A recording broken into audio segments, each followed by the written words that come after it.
سڵاو ئێمڕۆ من میێوانی بەرنامەی سێبەری خەڵکم لە کوردستان 24 ئەمەوێ خۆم بناسێنم. من سەردار عادل حوسە دۆلەمەری بەربژێری ژمارە 28 لەسەر لیستی ١٩ لیستی بەرخودان، لیستی خۆنە چەماندن و لیستی سەرۆک بارزانی. من لە ئاوارەی لەدایک بووم لە خێزانێکی کوردپەروەر و پێشمەرگە کە گەڕامەوە ژیانێکم هەبوو. سەرەتایی قۆناغەکانی سەرەتایی و ناوەندی و دواناوەندیم لە شاری چاروچکە جوانەکەی پیرمام خلاص کردووە و دەرچووی بە کالیۆرسم لە زانکۆی سەلاحەدین لە کۆڵێژی کارگێڕی و ئابووری بەشی ئابووری نێودەوڵەتیەکان. خزمەتێکی 15 ساڵم هەیە لە پڕۆتۆکۆلی ئەنجومەنی وەزیران سەر بە نووسینگەی سەرۆکی حکوومەت. لە هەمان کاتدا لە پاڵ خوێندن و ئیشکردن خزمەتێکی زۆری وەرزشم کردووە. 15 ساڵ خزمەتی وەرزشی کوردستانم کردووە لە یانەکانی ئارەڕات و هەولێر و 8 ساڵیش لە هەڵبژاردەی کوردستان. دەمەوێت بمە دەنگی وەرزشوانن لە پەرلەمان و باشترین و شیاوترین یاسادا بنێن بۆ وەرزشوانان کە هەمووی سوودی هەبێتن بۆ وەرزشوانە خۆشەویستەکان. من لێرە ئامادەم بۆ ئەوەی گوێم لە پرسیارەکان بی. هەندێک پرسیاری ئەو خەڵکانێک کە نەدەیان بینم نەدەیان ناسم. من ئامادەم بۆ پرسیارەکان. چۆن قەناحاتم پێدێنی کە دەنگ بە پارتی بدەم؟ بەڵێ وەڵا ئێمە وەکو پارتی دموکراتی کوردستان لە سەرەتای دامەزراندنەوە تا ئێستاوە لە داهاتووشەوە دەکرێت ئەمە بە 3 قۆناغ باسی شتە بکەین. قۆناغێکمان هەیە کە شانازی پێوە دەکەین، قۆناغی ڕابردوو شۆڕشەکانمانە و دامەزراندنی پارتی دموکراتی کوردستان لەسەر ئەساسی نیشتیمان پەروەری بووە. بەس بۆ شوێنێک و شارێک نەبووە، بۆ هەموو کوردستان بووە، بۆ هەر 4 پارچە بووە. اینجا لە بەشی باشوور لە خانەقیم بووە تاکو زاخۆ کە باسی ئێستا دەکەی. سەیری ئارامی و ئاسایشی مانتەقەکەی بکە، تەماشای دەوروبەرمان بکە. ئەو دەوڵەتانێک کە لە دەوروبەرمان هەنە بە نزیکەکانی خۆشمانەوە کە زۆر لێمان نزیکن، هەموو حەولی کەوتنی ئەو دەستکەوتانە و ئەو جوانیە و تێکدانی ئەو ئارامیە دەکەن. سەیری ئەو شارە بکە کە پارتی دموکراتی کوردستان لە ناوی حکومڕانە، هەولێر، دهۆک، ئەوجە بڕۆ هەتا زاخۆ، سەیری ئەو جوانیە بکە.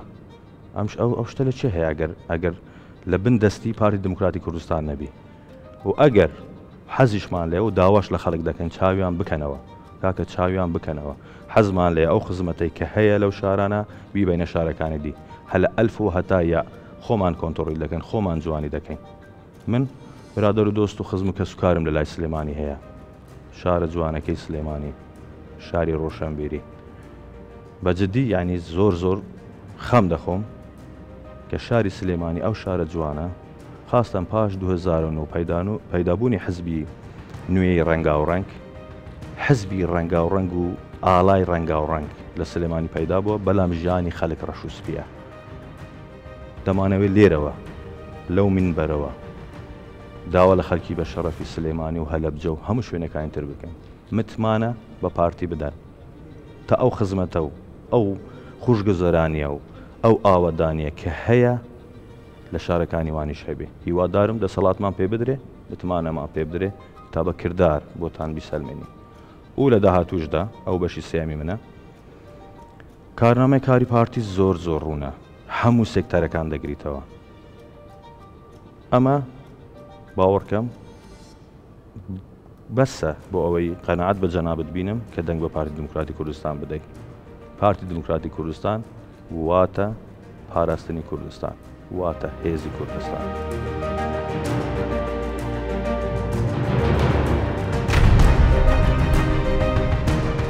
پیشەت چییە؟ بۆ دەتەوێت بیت بە پەرلەمانتار؟ بۆ پارەیە یان هۆکارێکی دیکە هەیە؟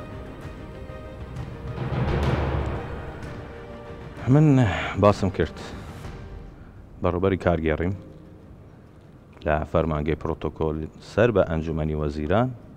من خۆم بە خزمەتکاری خەڵک زانیوە، بۆ پارە نیاکیت دەڵێن پارە و دەڵێن نازام چی من حەزم لێ لە شوێنێکی بەرزتر خزمەتێکی زیاتری خەڵکی کوردستان بکەم. ئەگەر مەبەستم پارە بووە دەچوون بزنسم دەکرد، بەڵام تاکید بە مەبەستی من تەنها و تەنها خزمەت کرد.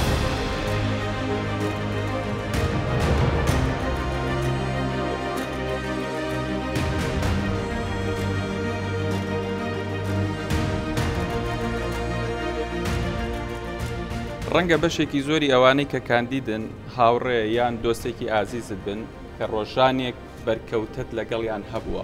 طبعاً لە سەرجەم بازنەکانی هەڵبژاردن نادەڵێم. ئەگەر بڕیار بێ بچتە پەرلەمان و دەنگی پێویست بەدەست بهێنی، حەز دەکەی کام کاندیدی دیکە لەگەڵ تۆدا بێتە نێو هۆڵی پەرلەمانەوە؟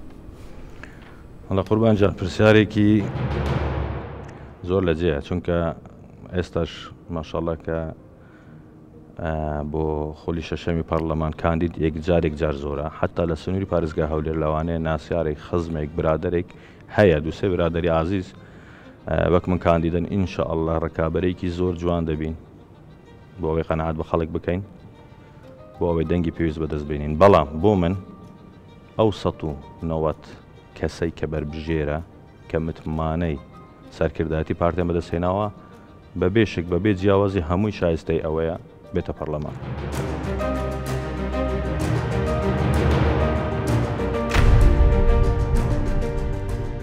پرسیارێک بۆ کاک سەردار، هاندەری کامیانەی وەرزشیت و دەتەوێت چی بۆ ئەو یانەیە بکەیت؟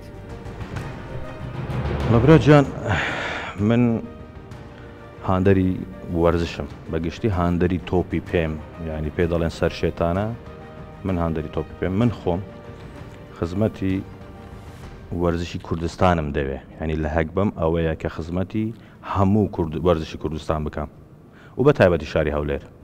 من تەبعی من جێگیری ڕئیسی یانەی وەرزشی ئارەڕاتم و زایدەن خزمەتێکی باشی وەرزشی شاری هەولێر و یانەی وەرزشی هەولێرم کردووە، یعنی کەواتە من هاندەری یانی وەرزشی ئارەڕات و یانی وەرزشی هەولێرم و دەمەوێ کە دەنگی وەرزشوانانم بەدەستهێنا لە پەرلەمان هەندێک شتی تایبەت بکەم کە نەکراوە. زۆربەی یاریزانان بەو مشکلێ دەناڵێنن، بەو کێشەیە کە هەیە ئی بە گرێبەستکردنی یاریزانان کە واز لەوە بێنن کە چاویان لەمە بێتن بێزگە لەوەی کە تۆپی پێ دەکا بچ ئیشی تریش بکە، نە دەبێت لەو ئیشەی کە دەکا لۆی ببتە بە پیشە، لە پیشەکەی پارێ بەدەست بکەوێت. ئەمن ئەوم دەوێ. خۆم وەک وەرزشوانێکی کۆن گلەیەکی زۆرم لە خۆمان و لە وەرزشی پارێزگای هەولێر بەگشتی هەیە. بە قەناعەتی من هەبوونی ئەو هەموو یاریگایە بچووکانە تەسیرێکی زۆری لەسەر یاریزانان هەبوو.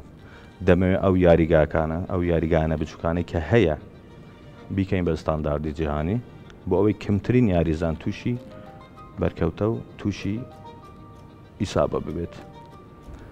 چونکە ئەو کاتێک ئێمە تۆپانێمان دەکرد، ئێمە یاری تۆپ پێمان دەکرد، باشترین یاریزانەکان بلێم دەتانم بریم بە ڕێژەیەکی زۆر باشترین گۆل پارێزەکان لە زمانیمە لە باکووری عێراق لە کوردستانی خۆشەویست لە هەر سێ محافزەکە هەر سێ پارێزگاکە بوون و دەمەوێت بایەخێکی تەواو بە تیپە ملیەکان بدەم، بە جددی تیپە ملیەکان لەوانەیە مەقدور بن. اینجا پرۆژە یاسای تایبەت بە وەرزشی کوردستان لەسەر یاسایەکی عێراقی وا دەڕوە کە لە ساڵی 86 نووسراوەتەوە. من حەزم لێیە لە ڕێگەی منەوە پێشنیاز یاسا بکەم، برادەران ڕاکێشم بیکەین بە پرۆژە یاسا و تەقدیمی بکەین کە یاسایەکی تایبەت بە وەرزش هەبێ لە کوردستان. اینجا شتی تریش هەیە بە هەماهەنگی لەگەڵ وەزارەتەکان و دەستەکان کە مختصن بە وەرزش، بە تایبەتی وەزارەتی وەرزش و لاوان، ڕۆشنبیری و لاوان، دەمانەوێت هەندێک ئاکادمیا و بە تایبەت لە شاری هەولێر یاریگایەکی نێودەوڵەتی هەبی کە هەموو وەرزشەکان لە خۆی بگرێ. دەمێ ئەمە ببەمە ناو پەرلەمانی کوردستان و داکۆکی کار بم لە مافی وەرزشوانە. کاک سەردار، کە سەرەتا و دەستپێکی پرسیارەکانم بە گرنگم زانی ئەوە بزانم کە ئایا جەنابەت لە نزیکەوە ئاگاداری ژیانی پێشمەرگە قارەمانەکانمان هەیت و کار و بەرنامە چییە بۆ پێشمەرگەکانمان؟ باسم کرد من لە خێزانێکی پێشمەرگەوە لەدایک بووم، من بە شانازیەوە کوڕی پێشمەرگەمە. باوکم پێشمەرگە بووە باپیرم پێشمەرگە بووە باوکی وانیش هەر پێشمەرگە بووە من کە چاوم بە دنیا هەڵهێناوە باوکم هەر لە گچکاتیەوە حساب کە هەر نەمبینیوە هەر لە پێشمەرگاتی و هەم لە شاق بووە باوکم کە من تەمەنم 7 مانگی بووە بەداخەوە لە داستانی خوا کوڕک قاچێکی لە دەست دەدا و ئێستاش پلەی لیوای پەکەوتەیە یعنی کەواتە شەیدی زیندووە باپیرم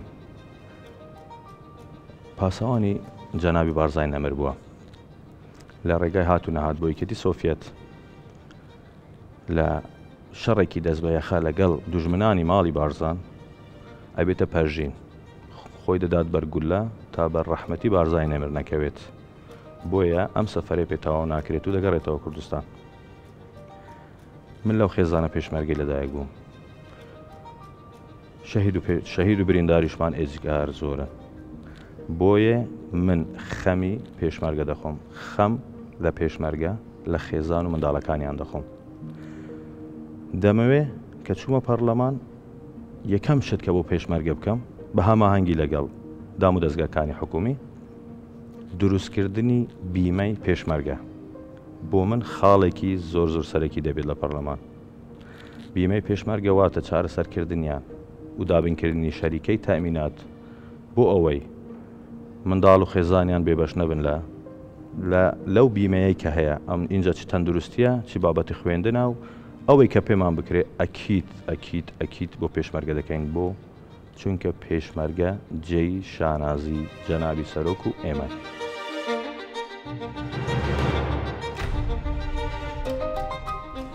کاک سەردار بۆچی یەکێتی دەڵێت کۆتایی بەدەسەڵاتی خۆسەپێنی پارتی دێنین ئایا پارتی خۆسەپێنە یان یەکێتی دەیەوێت خەڵک چاواشە بکات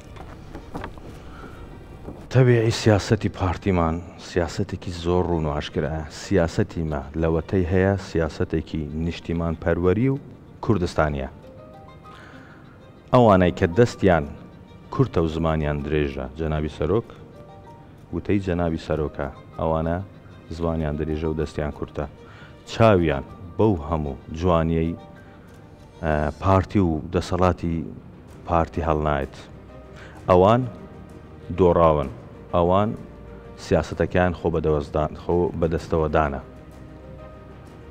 ئێمە قەنەعەتمان هەیە خەڵکی بە شەڕەفی کوردستان چاوکراوە دەبێت و سندوقەکانی دەنگدان ئەمە یەکلایی دەکەنەوە و بۆ بڕگەی دووەمی پرسیارەکەت کە باسی خۆسەپێن دەسەڵاتی خۆسەپێنەوەمە دەکەیت پارتی دموکراتی کوردستان لە کابینەی ڕۆیشتوو لە خولی پێنجەمی پەرلەمانی ڕۆیشتوو ئەگەر خۆسەپێن بە نە ئەوان حەقی سەرۆکی پەرلەمانیان هەبوو نە بۆیان هەبوو جێگیری سەرۆکی حکوومەت ئیوان بە زۆر لە پۆستی سیادیەکانی تریش کە بەوان درراوە حەقیوان نەبووە بەس ئەمە پارتیە سازش دەکا بۆ ئەوەی کێشە لە کوردستان نەبی بۆ ئەوەی بتوانێت بە شێوەیەکی یەکڕێزی و جوان کوردستان بەڕێوە بات ئەمەیە پارتی ئەوانە بۆ چاوەشەوە دەکەن ئەوانە خەلکانێکی زعیفن و لە ڕاگەاندنەکان دیارەکەوان چی دەکەن هەندێک شت وەڵام نەدانەوەی باشترە لە وەڵامدانەوەی سوپاس بۆ پرسیارەکەت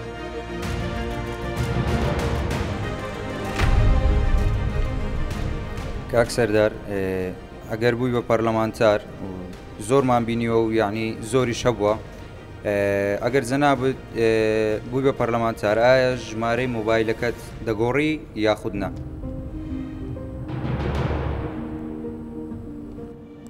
پرسیاری زۆر بەی خەڵکەوە نەخێر بە دڵنیاییەوە نە من باڵێنێکم بەخۆم بە تایبەت بە باوکی عزیزم داوە کە نە مۆبایلم دەگۆڕم هەتا پێم بکرێ وەڵامی هەموو تەلەفۆن و مەسیجەکانیش دەدەمەوە لەوانەیە ئێستا کە کاندیدم زەختێکی زۆرم لەسەر بێت بەڵام بە دڵنیاییەوە بەرنامەی وامان هەیە کە نەک مۆبایل داناخەین خزمەتێکی تەواوی خەڵکی خۆمان دەکەین بە دڵنیاییەوە من خۆم دەڵێم ئەو کەسەی کە ئەسڵە لە هەر شوێنێک بێ ئەسلی خۆی لەدەست نادەت بە دڵنیاییەوە نەخێر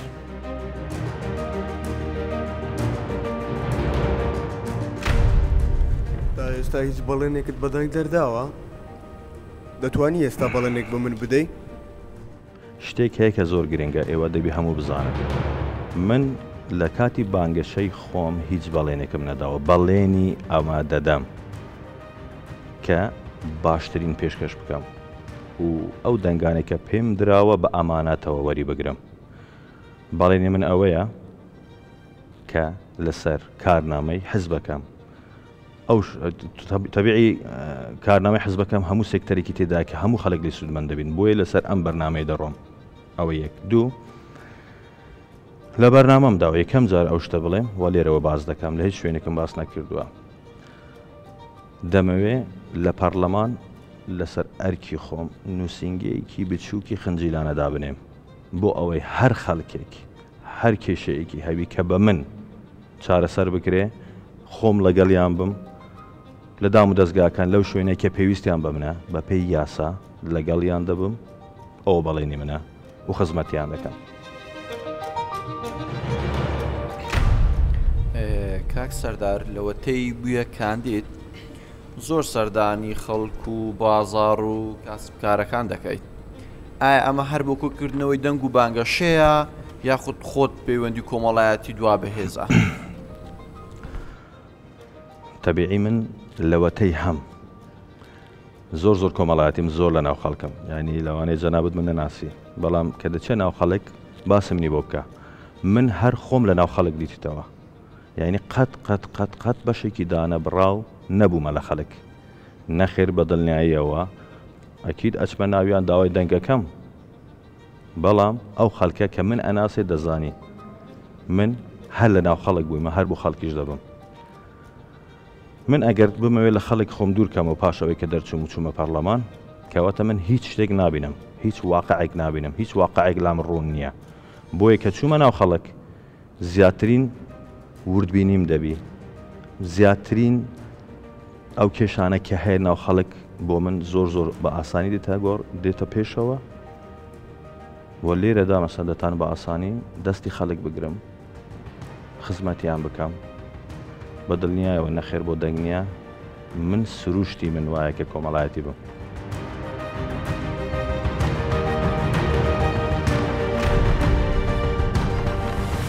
بۆچی یەکێتی و حیزبەکانی دیکە زۆر دژایەتی پارتی دەکەن؟ ئەمانە چاویان بە دەستکەوتەکانی پارتی دموکراتی کوردستان هەڵ نایەت. ئەگەر پارتی نەبێت تەئکید کوردستان نابێت. کەی پارتی بەهێزە کوردستانێکی بەهێزمان هەیە. ئەگەر ئەو شتێک کە ئەوانە خەڵکی پێچەوەشە دەکەن ڕوو بدات کە بە تەئکید قەت ئەو شتە ڕوونادات، بەدڵنیاوە ئێستا من و جەنابتان لێرە بە زمانی خۆمان بە کوردی قسەمان نەدەکرد و خەلکانێکی تر وەک پارێزگاکانی تری عێراق بە زمانی عەرەبی لێرە حکمیانە کرد. بەڵام دڵنیا بە ئەوانەی دژایەتی پارتی دەکەن خەیاڵیان خاوە لە سایەی بەرنامەکان و پلانەکانی جەنابی سەرۆک بارزانی و حزبی پارتی هەر حزبی یەکەم بووینە و هەر حزبی یەکەمینە و هەر حزبی یەکەمیش ئەمینەینەوە.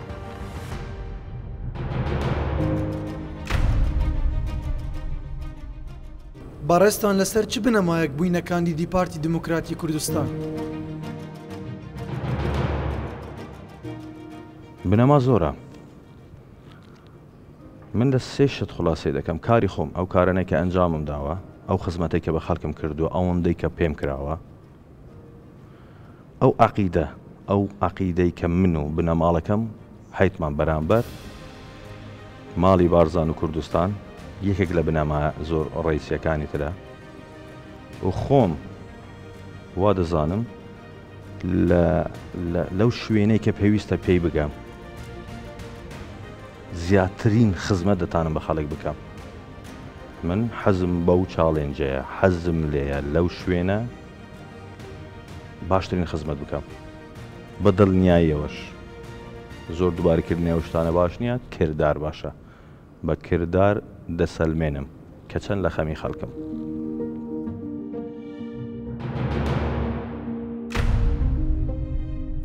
تۆ پێشووتر گۆلچی چیانەیەکی وەرزشی بووی و دەتەوێت چی بە وەرزشوانان بکەیت؟ لە قوربانجان ئەوە هەندێک ئەوزەم باسم کرد بەڵام دیسان دووبارەی دەکەم ئەگەر حەزت لێ من گۆل پارێزی یانەی وەرزشی ئاڕات بووم لە شارچکە جوانەکەی مەسیف پیرمام 15 ساڵ لە ویانەیە خزمەتم کردووە 2 ساڵ گۆلچی یانەی وەرزشی هەولێر بوومە لە ساڵەکانی کە یانەی وەرزشی هەولێر لە باشترین ئاستەکانی خۆی بوو ساڵی 2008 ساڵی 2009 لەگەڵ دوو برای جوانم کاکە دیدار و کاکە سەرهەنگ پێمانەوەی وا بوو باشترینەکانی کوردستان بووی ناو کاتە توانین یادگاریەکی زۆر جوان بۆ خۆمان و بۆ یانەی وەرزشی هەولێر تۆمار بکەین بەرنامەم زۆرە باسم کرد ئەوەی کە هەیە گرنگیدان بە یاریگاکانە یاریگای گەورە و زیاترمان دەوێ دەمانەوێ لە ڕێگەی دام و دەستگا حکوومیەکانەوە ئەوجا هەمووی وەک بڵێن زنجیر گرێدراوە بە یەکتر ئیتر وەرزش ناتوانێت پێش بکەوێت ئەگەر دامی حکوومەتی لە دوانە بێت و دەمانەوێش مەسەڵەن خۆم لە یانی وەرزشی ئاڕات ئێستا لە مێژەیە ئەو یاریگایە هەیە هیچ گۆڕانکاری بەسەدا نهاتووە ئەسڵەن لەبەر هۆی نەبوونی پارەوە نەمانتوانی ئەسڵەن دەستکاری بکەین و هەندێک کەم و کوڕیەکی ناوڵە هەندێک نییە زۆر کەم و کوڕیمان هەیە کە دەبێت جێبەجێ بکەین داوا دەکەین لەلایەنی پەیوەندیدار هەموو یاریگاکان وا لێ بکات کە تو بتانی دەوروبەری یاریگاکەت وە بەکاربێنی کە بیکەیە سێکتەرێکی ئابووری باش هەم خەڵکانێک بۆ بەرهێنەر تێدا ئیستفادە بکات و قازانج بکات هەمیش بڕێکی باش لەو پارێ بگەڕێتەوە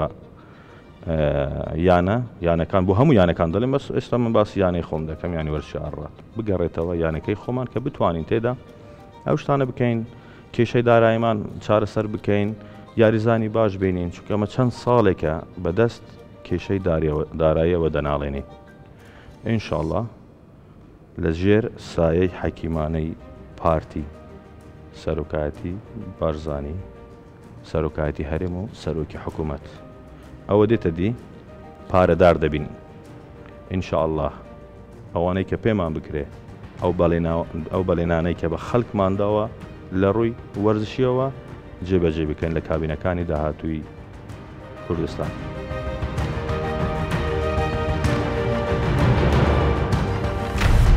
دەمەوێت لێرەوە بە جەنابەت بڵێم ئەگەر گەنجێک بیوێ شم بێنێت تۆ هاوکاری دەکەی؟ بەدڵنیاوە کارێکی ئاسان نییە بەڵام بە پێی توانم هەتا ئێستای کە هەمە دەستی یارمەتیم بۆ هەموو کەس درێژ کردووە یعنی ئەوەی کە ئیشی بەم بووبی ئەکید بێبەشم نەکردووە و گەنج بۆ من کە خۆم پێکاندیدێکی گەنجە گەنج بۆ من زۆر گرنگە دەتوانم بە پێی پێویست ئەو توانایی کە هەمە یارمەتی بدەم بەڵام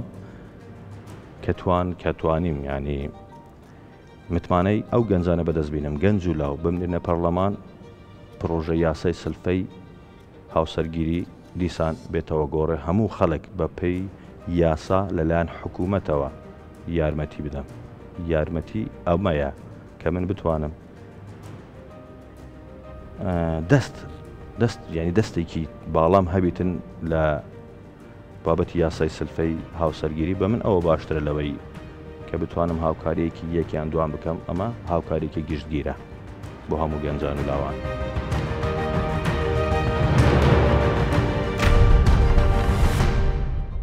چی بەوانەڵی کە دەنگت پێدەدەن و چ بەڵێنێکیان پێ ئەدەیت کە لە توانات دابێ بۆیان جێبەجێ بکەیت؟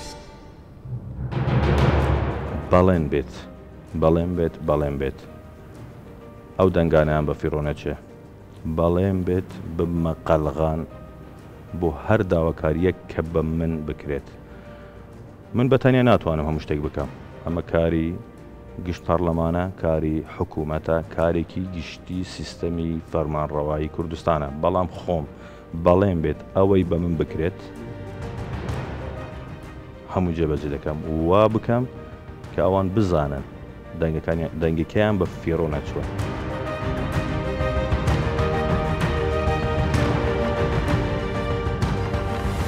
سوپاس بۆ پرسیارەکانتان هەرچەندە ئێوە ناناسم بەڵام کاتێکی خۆشمان پێکەوە بەسەر برد. سوپاس بۆ بەرنامەی سێبەری خەڵک لە کەناڵی کوردستان 24. دووبارەی دەکەمەوە من سەردار عادل حسۆ دۆلەمەری بربژێری ژمارە 28 لەسەر لیستی 190 پارتیمان. متمانەمان پێ بدەن تا بە شانازیەوە خزمەتتان بکەم.